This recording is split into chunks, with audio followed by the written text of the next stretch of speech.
Aleluia! Então pode tomar o seu lugar. Quem não deu glória, fica em pé, gente.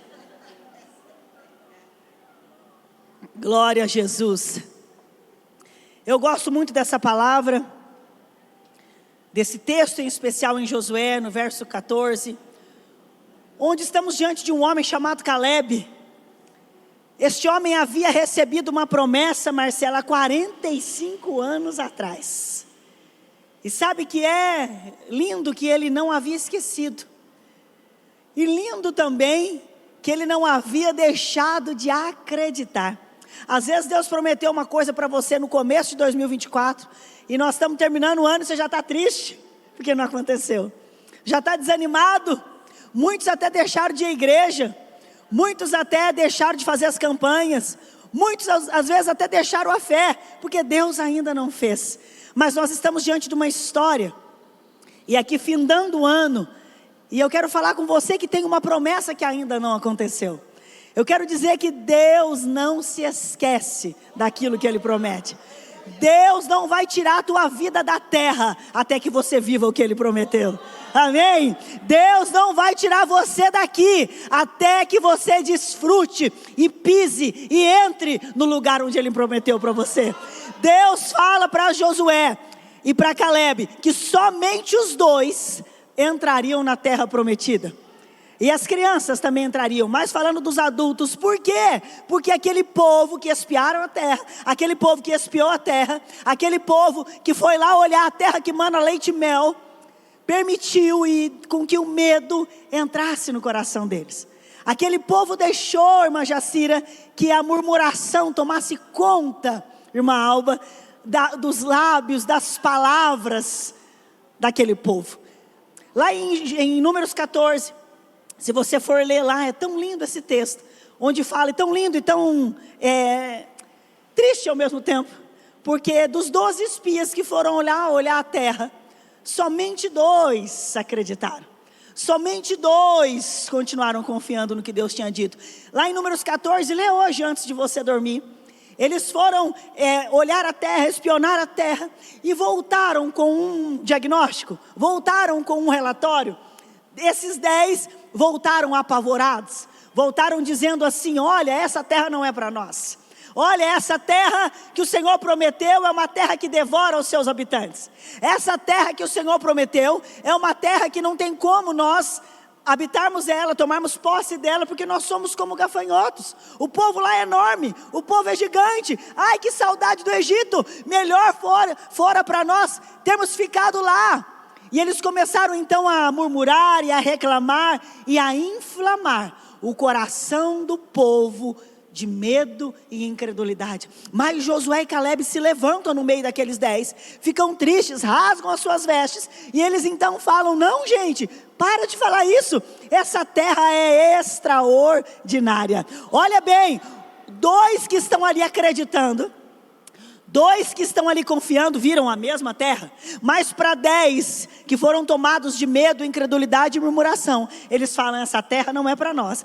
2 que foram tomados de fé, disseram: essa terra é para nós, essa terra é extraordinária.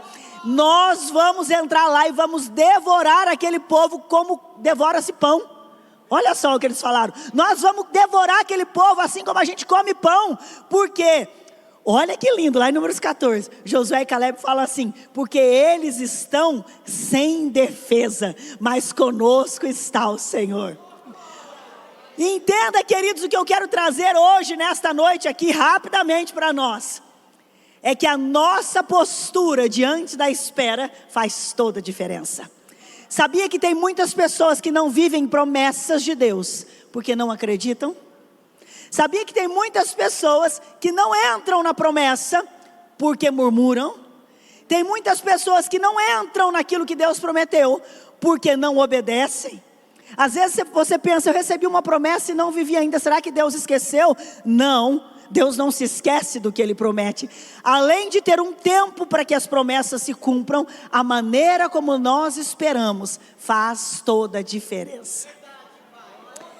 Deus havia prometido para um povo que Ele tira do Egito, dizendo para aquele povo: eu vou levar vocês para uma terra que mana leite e mel, eu vou levar vocês para uma promessa, para um lugar maravilhoso. Mas tinha obstáculos, tinha dificuldades, e aquele povo ao qual Deus havia chamado para ir para a promessa, não desfrutou da promessa. Por quê? Deus se arrependeu? Deus mudou de ideia? Deus se esqueceu? Não, porque Deus fala em Números 14, se você continuar lendo, Ele fala: porque eles murmuraram contra mim, eles não vão pisar aonde eu havia prometido. Porque eles não creram, porque eles não obedeceram, porque eles abriram a boca para difamar a terra que eu prometi, porque eles abriram a boca para murmurar contra a minha promessa, eles não vão pisar no lugar em que eu preparei. Mas para Caleb, aqui entra o texto onde nós lemos, para Caleb, para Josué, eu tenho para eles uma promessa. E naquele momento Deus promete Hebrom para Caleb. Deus dá para ele: aquela terra que você pisou é sua. Ele fala: aguarda o tempo, aguarda o processo, aguarda o momento, mas é sua, Caleb. E sabe, aqui eu quero falar essa noite para nós, com esse painel da história que eu trouxe para você essa noite. Eu quero falar sobre algo que estamos aqui terminando o ano e você pode reverter toda a sua vida. Eu quero falar sobre algo que nos destrói completamente, nos afasta da promessa, chamado murmuração. A murmuração aparentemente tão inofensiva, né? Aparentemente tão comum. Quem é que talvez não reclama? Quem é que não abre a boca para falar contra o dia, a vida, e o tempo, e o clima, e tudo, e a família? Às vezes é tão comum nós sermos assim, que nós esquecemos o quanto isso tem nos roubado de viver o que Deus tem para nós. Quem sabe, já era para você estar lá onde você teria que estar. Quem sabe já era para você estar terminando esse ano, vivendo coisas que você não está vivendo, porque você reclamou durante esse ano todo. E Deus está falando hoje para nós aqui, igreja: comece a ser grato, comece a acreditar, para que você encurte o tempo de viver a tua promessa. Lá em Números 14, eu quero só ler um versículo com você. No verso 34, o Senhor fala assim, segundo o número de dias, Números 14, 34. Segundo o número dos dias em que vocês sondaram a terra, isto é, 40 dias, eles ficaram 40 dias espionando a terra. Levarei sobre vós as vossas culpas por 40 anos, um ano valendo por um dia. E sabereis o que significa me desobedecer. E sabereis, ou tereis prova, algumas versões falam assim, que eu gosto mais. E tereis prova do meu afastamento. Por quê? Deus está falando, talvez você não sabia. Por que eles ficaram 40 anos e não 30 e não 20? Porque para cada dia que eles espionaram a terra, cada dia Deus colocou um ano. E falou: porque vocês espionaram a terra e murmuraram ao voltarem dela, vocês vão passar por um ano sem viver a promessa. A geração deles entrou. Aquela geração que murmurou não pôde provar da promessa. Eu estou dizendo para você que algo tão inofensivo pode destruir a tua vida, pode destruir a tua casa, pode destruir a tua família. Por quê? Porque a murmuração, ela revela incredulidade. A gente só reclama porque a gente não acredita. A gente reclama porque nós não estamos com o coração cheio de fé, porque nós não estamos acreditando. A murmuração daquele povo revelou a incredulidade do coração deles, que eles não acreditavam que Deus ia dar aquela terra para eles, porque aquela terra não parecia que ia ser deles. Agora note bem, como a murmuração ela limita a nossa capacidade de enxergar a ação de Deus. Então eu estou dizendo para você que a murmuração revela a incredulidade. E eu também estou dizendo para você essa noite que a murmuração limita a nossa capacidade de enxergar a ação de Deus. Como assim? Da onde eu tirei isso? Números 14. Quando os 10 espias olham a terra e falam: essa terra não é para nós, nós vamos ser devorados. Esquece, era melhor ter ficado lá no Egito. Eles enxergam algo totalmente contrário do que Josué e Caleb, duas pessoas que não murmuraram, que acreditaram, enxergam. Eles olham e falam: essa terra é para Essa terra é extraordinária, essa terra mana leite e mel, essa promessa é minha, eu vou viver essa promessa. Por quê? Porque a murmuração distorce a visão. Quando você começa a reclamar, o teu dia começa a ficar muito pior do que ele realmente está. Quando você começa a reclamar, a sua família aparenta muito pior do que você acha que ela é. Existem pessoas que você pode colocá-las no meio de um hotel 5 estrelas, que ela vai ver defeito, problema, dificuldade em tudo. Existem pessoas que aonde estão, conseguem só enxergar problemas, e assim não conseguem o quê? Desfrutar da beleza do momento. A murmuração muda a nossa visão sobre a ação de Deus, ela te impede de ver o que Deus está fazendo. Josué e Caleb conseguiam olhar e falar: essa terra é maravilhosa, porque o coração deles não estava cheio de murmuração, a palavra deles não estava cheia de murmuração, as suas palavras eram palavras de fé.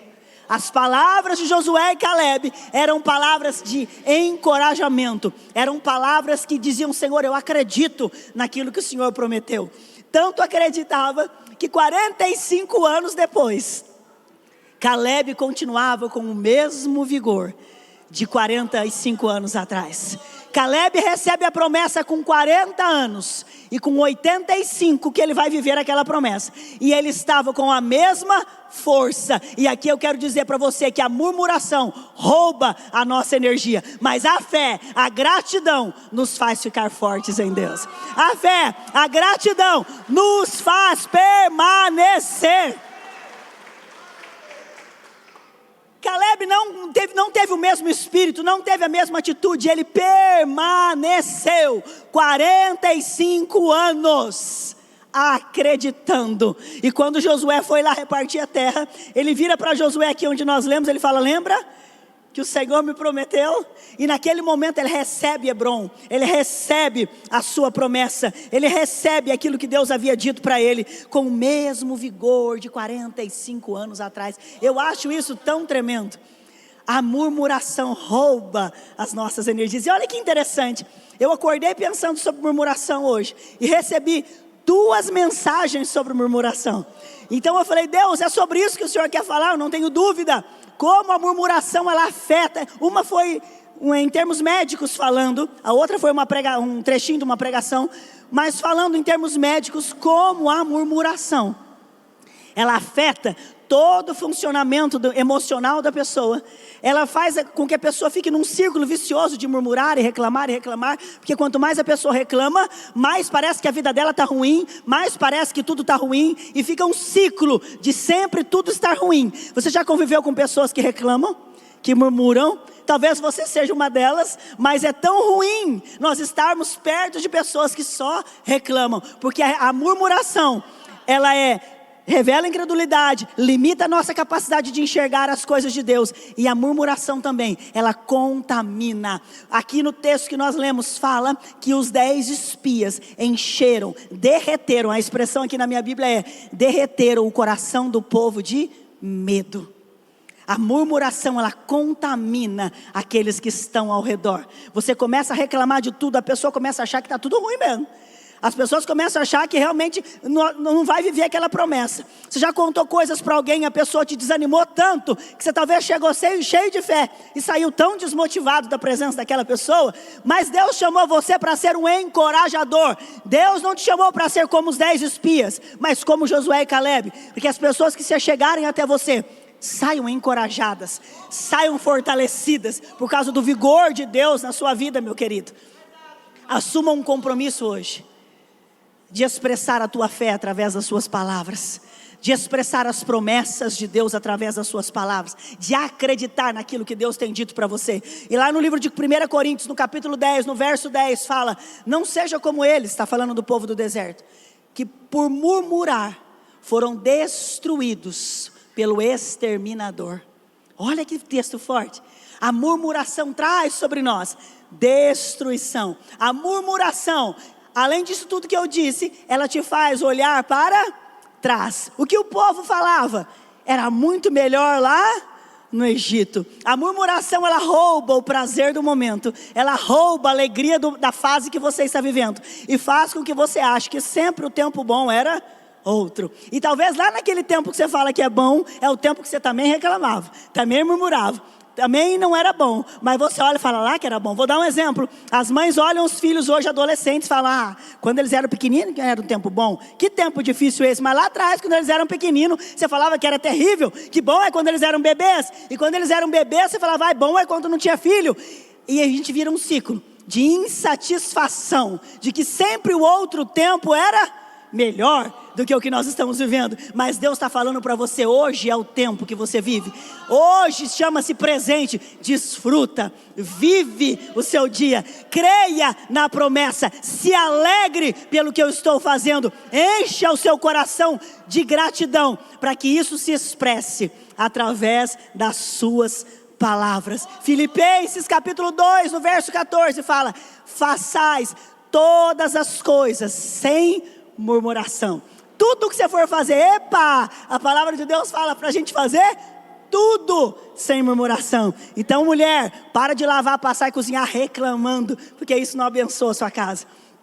Muda a sua perspectiva. Você está lavando porque você teve o que comer. Você está lavando roupa porque você teve o que vestir. Você está lá guardando a bagunça do seu marido porque você tem um companheiro. Você está lá guardando a bagunça dos teus filhos porque você tem filho, você gerou. Sempre mude a perspectiva. A murmuração tenta mostrar que você é a pior pessoa, está vivendo o pior momento e não vai chegar a lugar nenhum. Mas a fé te mostra que você é amado por Deus, está vivendo um momento maravilhoso e o melhor de Deus ainda está por vir. A promessa que Deus te fez, você ainda vai viver. Mude a sua visão e seja uma pessoa feliz. Mude a sua visão e seja uma pessoa grata. Mude a sua visão e as suas palavras e se prepare para viver o melhor de Deus, os milagres de Deus e o Hebron de Deus na sua vida. Aleluia, glória a Deus. Eu encerro aqui dizendo para você que a gratidão, a murmuração destrói, mas a gratidão libera milagres de Deus sobre a nossa vida. Jesus pega lá os pães e os peixes. Eram bastante ou eram poucos? Poucos. Tinha uma multidão para 5 pães e 2 peixinhos. É muito pouco, né, gente? Você já recebeu visita na tua casa que você olha e fala: não vai dar comida? Meu Deus do céu, socorro. Bota água no feijão, né? Corre orar para Deus multiplicar. Quem nunca, né, gente, passou por isso? Jesus, sabe o que ele pega? Aquele pouco, que com certeza, humanamente falando, não ia dar. Sabe o que Jesus nos ensina? Ele não olha e fala: misericórdia, o Senhor me tirou aí do céu para isso, para passar vergonha diante dessa multidão, com esse pouco de pão e de peixe, diante desse monte de gente aqui. Não, sabe o que Jesus faz? Jesus entende que o pouco nas mãos daquele que é tudo é expressão de milagre, é fato que vai viver um milagre. Jesus pega o pouco, olha para os céus e diz: graças te dou, meu Deus. A gratidão de Jesus multiplica pães e peixes. A gratidão, ele nos ensina que a gratidão nos libera para viver o sobrenatural. A gratidão nos libera para viver milagres. Quando Jesus olha Lázaro morto e ele chega diante de Lázaro, sabe qual a oração que ele faz? Senhor, eu te dou graças, porque o Senhor sempre me ouve. Andar com Deus é andar agradecido, na certeza de que o Senhor nos ouve, nos vê, nos cuida, e de que o Senhor não é homem para mentir, nem filho do homem para se arrepender. Tudo que Ele prometeu, Ele vai cumprir. Então prepare para viver e entrar no teu Hebron, mas prepare o teu coração cheio de gratidão, em nome de Jesus. E que a sua gratidão seja tanta, que ela saia e verbalize ali em palavras, e você todos os dias possa ser um homem, uma mulher grato, cheio de fé, cheio de obediência, cheio de força como Caleb, para que você viva a tua promessa. Amém? Se coloque em pé em nome de Jesus. Aleluia. Eu vou falar como uma pastora que eu amo ouvir fala. Ela diz assim: se coloque em pé funcionando. Funcionando é dando glória, né? O crente, quando está funcionando, ele está ali dando glória, né? Exaltando o nome do Senhor. Eu quero orar pela sua vida nessa noite. Senhor, eu te dou graças, Pai. Eu te dou graças pelo que o Senhor tem feito aqui, todas as segundas-feiras. Eu te dou graças, Deus, pela vida da pastora Wanda, pela vida do pastor César. São parceiros no ministério, são homens, ele é um homem, ele é uma mulher, que servem ao Senhor incondicionalmente, que estão aqui por amor, que estão aqui em todas as segundas-feiras, dando alimento do céu ao povo. E eu te agradeço, Senhor, pela vida deles. Eu te agradeço por essas famílias que aqui estão hoje. Eu te agradeço pelas promessas que o Senhor tem para cada um de nós. Eu peço, Deus, renova a força de cada um, como o Senhor renovava a força de Caleb. Renova, Senhor, em nome de Jesus, a esperança. Renova, Senhor, em nome de Jesus, a tua graça, a tua bondade, o teu poder sobre cada um, Pai. Em nome de Jesus, perdoa-nos, Deus, pelas vezes que expressamos incredulidade murmurando, pelas vezes que distorcemos a nossa visão por causa das reclamações. Faz de nós, Pai, homens e mulheres gratos, cheios de fé. Que a nossa boca seja um instrumento de vitória. Que a nossa boca saiam palavras que vão destravar caminhos, palavras que vão abençoar, palavras que nos vão colocar em Hebron, palavras que nos vão colocar dentro da nossa promessa. Em nome de Jesus eu oro e te agradeço. Amém. Glória a Deus. Aplauda o Senhor Jesus. Exalte e engrandeça o nome dele. Aleluia.